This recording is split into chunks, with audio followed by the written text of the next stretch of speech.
Voice over ulit tayo mga kasabong for today's video.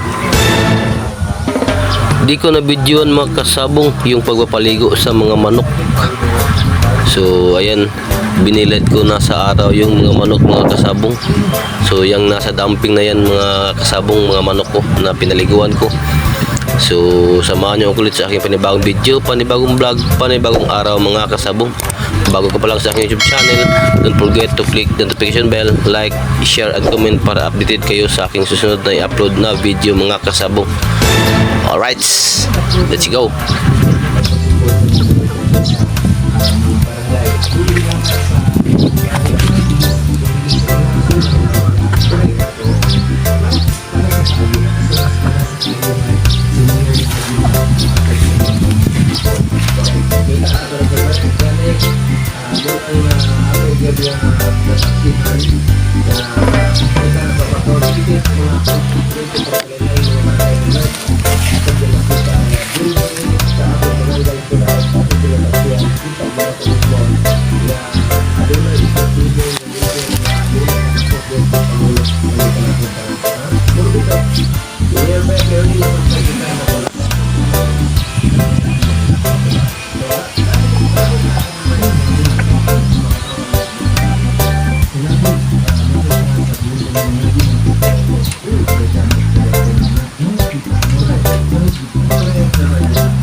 Tapos mga kasabong, sinama ko na sa pagbibideo yung mga manok din ni Paring Titing mga kasabong. Kasi ito na yung katuwang sa buhay namin mga kasabong. Yung pagpapakain ng manok, pagpapaligo, pagpapainom ng mga vitamins, kung ano-ano. Alright mga kasabong. So enjoy my video mga kasabong. Let's go!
So update ko kayo mga kasabong. So tuyo na yung mga manok mga kasabong. So nilipat ko dito kasi ang init-init na. So dito time check muna tayo dito mga kasabong.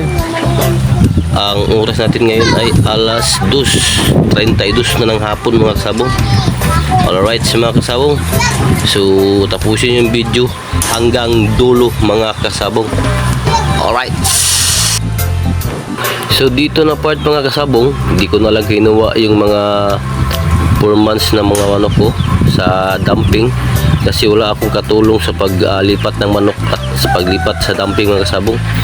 So steady lang yung dumping dyan at manok mga kasabong. So tinakpan ko nga lang sa itaas mga kasabong.